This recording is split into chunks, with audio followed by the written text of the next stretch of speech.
أعوذ بالله من الشيطان الرجيم.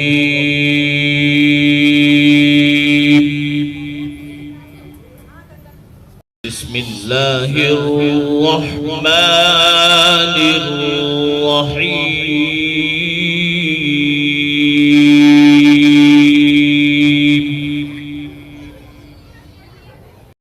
اور میری بیٹیاں یاد رکھیں، عورتیں بڑے بڑے وظیفے نہیں کر سکتی، ان کے کام ہیں، بچے ہیں، سنبھالنا ہے، کھانا ہے، پینا ہے، گھر کی ذمہ داریاں ہیں، خامن کی ذمہ داریاں ہیں۔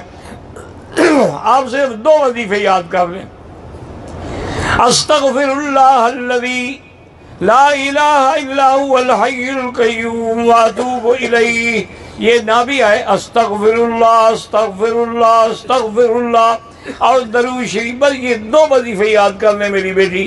وضو ہے نہیں ہے، حیض ہے پاک ہے ناپاک ہے، کسی حالت میں ہے، بیٹھی ہے لیٹی ہے، بس یہ پڑھتی رہو، انشاءاللہ اللہ آپ کی ساری مشکلات اسی سے حل فرما دیں گے، اور اللہ تبارک و تعالی آپ کو دین اور دنیا میں عزت سے بھی سرفراز فرمائیں۔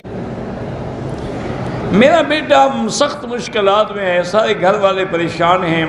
مشکلات سے نکلنے کے لیے سب سے بڑا وظیفہ ہے حسبنا اللہ و نعم الوکیل۔ یہ سارے گھر والے جو ہے نا روزانہ کم از کم 500 دفعہ پڑھا کریں، اللہ ہر مشکل سے نکال دیں۔ اب جنگ احد سے بڑی مشکل کب ہوگی؟ لیکن صحابہ نے کیا پڑھا؟ حسبنا اللہ و نعم الوکیل، فانقلبوا بنعمت من اللہ وفضل لم یمسسہم سوء۔ اسی طرح جب سیدنا ابراہیم الخلیل کو آگ میں ڈالا گیا، انہوں نے بھی پڑھا حسبنا اللہ و نعم الوکیل۔ اسی طرح جب سیدنا ابراہیم نے اپنی بیوی اسماعیل کو ایک دودھ پیتے بچے کے ساتھ، اس وقت ایک جنگل تھا وادٍ غیر ذی زرع میں چھوڑا، تو بیوی نے بھی یہی کلمہ پڑھا حسبنا اللہ و نعم الوکیل۔ بی بی عائشہ بھی جب تہمت لگی ان کو پتہ لگا تو انہوں نے بھی یہی پڑھا حسبنا اللہ و نعم الوکیل۔ تو یہ تو بہت بڑا خزانہ ہے۔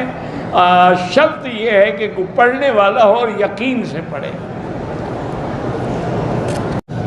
گھر میں کوئی بڑی پریشانی ہو جاتی ہے، یہی سارے گھر والے حسبنا اللہ و نعم الوکیل۔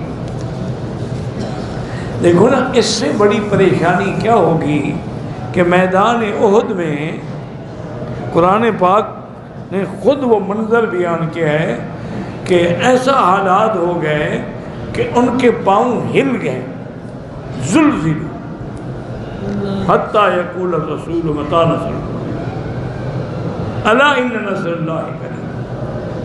تو اس وقت بھی پھر صحابہ نے کیا پڑھا؟ حسبنا اللہ و نعم الوکیل۔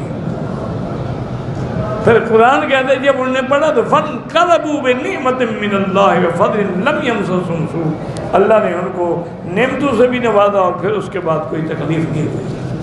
تو یہ تو ایک بہت بڑی نعمت ہے اگر تمہیں قدر آئے۔